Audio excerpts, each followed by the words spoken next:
Pois bem, meus caros, vamos dar continuidade à nossa aula. Na aula de hoje, nós vamos fazer uma distinção entre a teoria dos choques adversos e a teoria da industrialização induzida pelas importações. Então, o que nós temos? Conforme nós vimos, o João Cardoso de Mello ele já caminhou no sentido de uma defesa da importância do setor cafeeiro. Esse argumento é levado mais à frente, é defendido de forma mais robusta, de forma mais incisiva pelo Pelais. Mas vamos recapitular rapidamente a teoria dos choques adversos para conseguir ver de forma bem clara o contraste existente entre essas teorias. Conforme nós vimos, a teoria dos choques adversos ela vai estabelecer uma relação de contradição entre o crescimento do setor agroexportador e o desenvolvimento do setor industrial. Para a teoria dos choques adversos, a economia antes da década de 30 é uma economia voltada para fora. Após a década de 30, é uma economia voltada para dentro. De forma mais específica,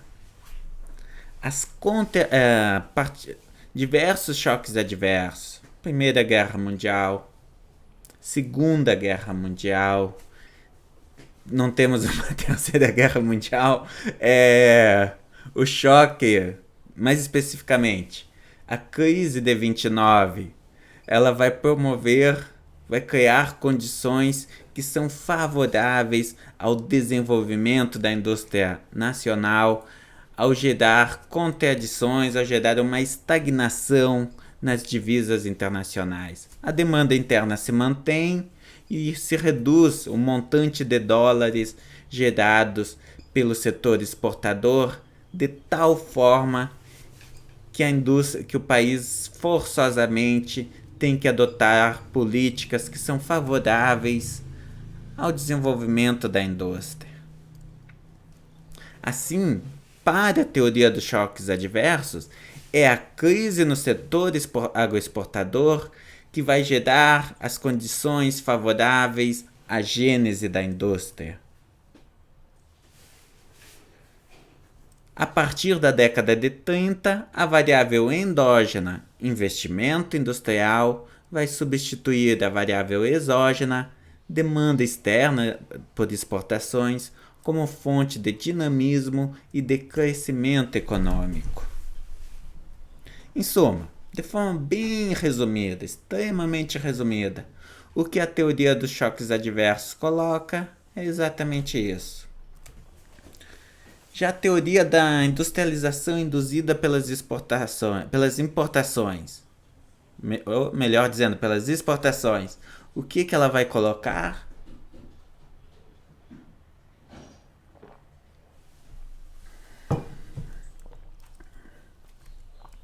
O crescimento econômico, na verdade, ele é decorrente do crescimento externo. Bom, só mais um pequeno adendo. Então, para o Celso Furtado, quais são as fontes do crescimento econômico? É a restrição externa. Nesse período de restrição externa, na década de 30, o governo promoveu a expansão do crédito, interveio na economia, adotando uma política de demanda agregada, de estímulo à demanda agregada. Em outras palavras, uma política keynesiana antes do Keynes ter criado a sua teoria econômica.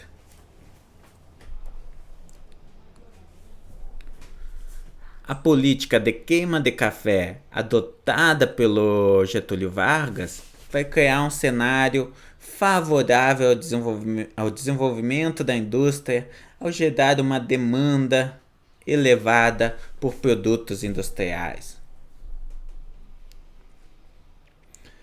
O que o Pelais vai fazer? Ele vai rever as fontes do financiamento da queima do café, argumentando que na verdade não foi a expansão do crédito, mas o endividamento externo e o imposto sobre o café que possibilitaram a aquisição dos recursos necessários para a queima deste produto.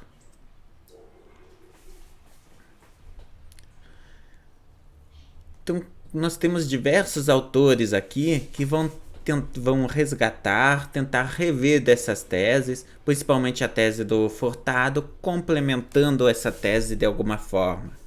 O que nós observamos? O que é importante destacar aqui? Todas essas teses elas foram criadas a partir da década de 50, sendo que um fator que restringiu o desenvolvimento dessas teses, a realização dos estudos, foi a disponibilidade dos dados, principalmente de dados referentes à década de 10, de 20, de 30, de 40, etc. As diferentes teorias, inclusive as revisões dessas teorias, os adendos, os complementos dados pelos demais autores, eles vão sendo construídos à medida que esses autores conseguem identificar fontes de dados com maior qualidade. Por exemplo, um autor consegue um dado específico com uma qualidade boa para um setor específico, digamos para o setor têxtil. Ele utiliza os dados desse setor para resgatar e identificar quais são os pontos de contradição que são observados nas teses propostas anteriormente. Por exemplo, o Stein, o Vilela e o Suziga, eles questionam a importância da Primeira Guerra Mundial, uma vez que, em termos de papel estimulador para a geração de dificuldade em termos de importação. Tanto a Primeira Guerra, as grandes guerras e a depressão. Então o que nós temos aqui? O que esses autores vão argumentar? Eles vão seguir exatamente a linha oposta da seguida pelos autores do choque adverso, da teoria dos choques adversos. Para esses autores, a indústria ela se desenvolve não nos períodos de crise do setor agroexportador, mas nos períodos de auge desse setor. Na verdade, o desenvolvimento industrial ele é puxado pelo bom desempenho do setor exportador.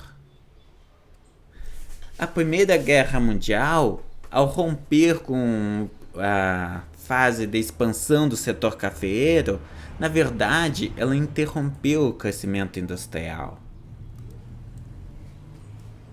Então veja o que nós temos aqui. Se para a CEPAL, na verdade para a teoria dos choques adversos, a Primeira Guerra Mundial, etc., os demais choques adversos, promoveram a industrialização, para esses autores não. O que se tem é exatamente o oposto. Na verdade, a ocorrência desses choques adversos restringiu, inviabilizou, rompeu temporariamente o processo de industrialização.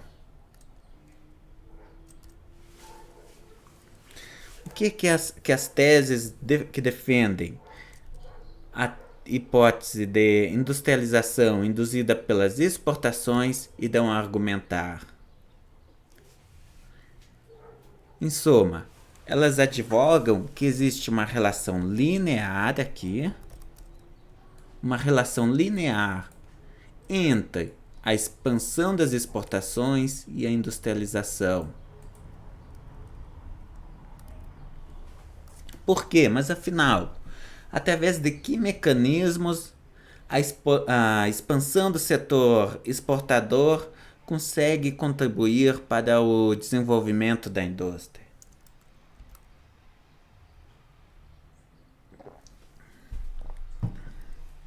Primeiro de todos, através da monetização da economia e do crescimento da renda interna. Aqui nós podemos nos recordar da aula sobre o capitalismo tardio, ou seja, O desenvolvimento do setor cafeeiro, ele gera todo um montante de renda que acaba estimulando e propiciando a realização de investimentos no setor industrial. Segundo, investimento em infraestrutura, desenvolvimento das estradas de ferro, porque toda infraestrutura criada para escoar a produção de café, ela acaba sendo utilizada e propicia o surgimento de um mercado para os produtos industriais. Por quê? Exatamente essa mesma estrutura vai possibilitar que uma fábrica que se encontra num ponto específico do país, mais especificamente da região sudeste, por exemplo aqui, vamos imaginar que essa é o nosso mercado, que este é o nosso mercado. O que nós observamos aqui?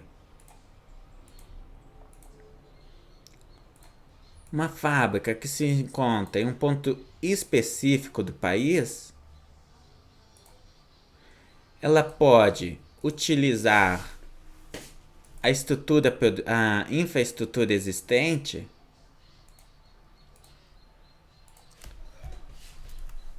para acessar os mercados que se encontram mais distintos. Imagina o seguinte, existe um consumidor que ele se encontra aqui, neste ponto distante. Se não existir a ferrovia, ele terá que ser atendido por uma pequena fábrica que se encontra próxima a este consumidor. No entanto, com o surgimento das ferrovias, essa fábrica aqui ela passa a conseguir atender todo este mercado. Qual que é a consequência? Essa pequena fábrica ela acaba falindo e essa fábrica cresce, se tornando competitiva e passando a ofertar produtos para um mercado cada vez mais elevado. Terceiro fator, comércio de importação e exportação, vai contribuir para a criação de um sistema de distribuição de produtos manufaturados. Veja o que nós temos aqui. Essas empresas, o mesmo importador que realiza a importação de produtos sofisticados, ele vai criar a infraestrutura necessária para a aquisição das máquinas e equipamentos, para a aquisição dos insumos necessários à industrialização. Quarto, a imigração aumentou a oferta de mão de obra. Conforme nós já vimos, lá em 1888 ocorre o fim da escravidão. Qual que foi a opção, a alternativa encontrada pelo governo brasileiro? Frente ao fim da escravidão, ele acabou estimulando a vinda de imigrantes.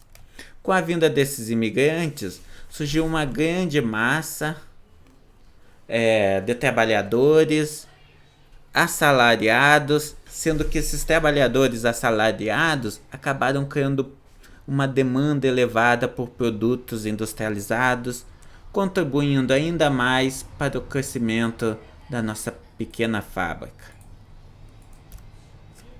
E por fim, o café ele forneceu as bases da indústria através do fornecimento de recursos para a importação de bens de capital, ou seja, o café, ao ser exportado, ele gerou os dólares necessários para financiar a indústria de bens de capital.